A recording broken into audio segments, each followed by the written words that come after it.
এটা? দেখুন, ইডি কেন রেড করছে ইডি বলতে পারবে, তবে আমি যতদূর মিডিয়ার মাধ্যমে খবর পেয়েছি যে মিউনিসিপ্যালিটি এবং কর্পোরেশনে যে নিয়োগ হয়েছিল, নিয়োগে দুর্নীতি হয়েছিল, তার জন্য তদন্ত চলছে। তবে এই অডিটারের অডিট খুব ভালো করে হওয়া উচিত।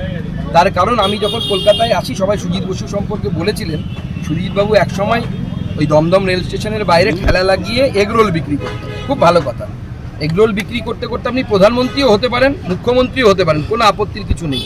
যে কোনো পরিশ্রমের কাজ, ভালো কাজ, পুণ্যের কাজ। কিন্তু প্রশ্ন হচ্ছে এত হাজার কোটি টাকার মালিক, যে বড় বড় দুর্গাপুজো, এত বড় বড় প্রোগ্রাম, নিজের জন্মদিনে জানি না উনি জন্ম নিয়ে কি মহান কাজ করেছেন, আমাদেরও জন্মদিন হয় কিন্তু এভাবে কোনো পালন করিনি। বোম্বের শিল্পীরা আসে, তারা গান গায়, আমি জানি তারা কত টাকা নেয়, 2-3 লাখ, কারণ আমি বছর একবার করে প্রোগ্রাম করি আমার ওখানে। কিন্তু এই যে এত টাকা, এই টাকার উৎসটা কি, এটা তো বাংলার মানুষকে বলতে হবে। আমরা জনপ্রতিনিধি, আমার সোর্স, ইনকাম সোর্স কি আমি জনগণকে জানাবো না?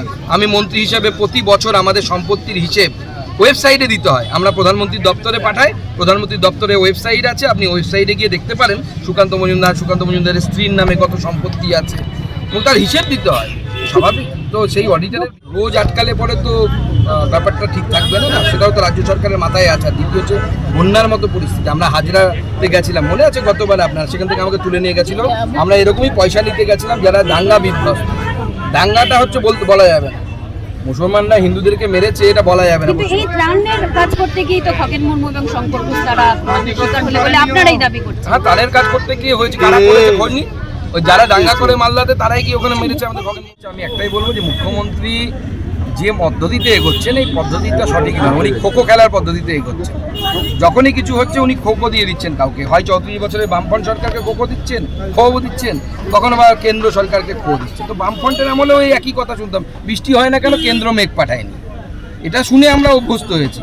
এই জায়গা থেকে বাংলাকে বেরিয়ে আসতে হবে। অন্য রাজ্য তো এরকম চেঁচামেচি করে না।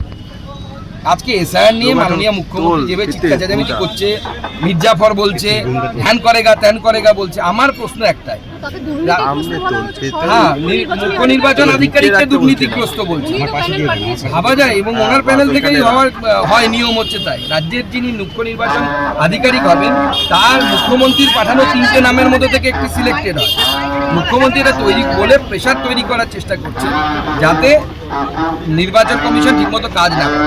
কিন্তু আমার প্রশ্ন অন্য জায়গা, আমার প্রশ্ন হচ্ছে এসআইআর গোটা ভারতবর্ষে হবে, সব রাজ্যে হবে, নির্বাচন কমিশন বলে দিয়েছে, এবং নিয়ম মাফিক বিজেপির মুখ্যমন্ত্রীরা তার স্বাগত জানিয়েছেন, আমাদের বিরোধী যারা মুখ্যমন্ত্রী তারা বিরোধিতা করেছেন। আমি ওয়েল অ্যাকসেপ্টেড এটা রাজনীতিতে, আমরা বলবো হ্যাঁ ঠিক আছে, কোনো অসুবিধা নেই।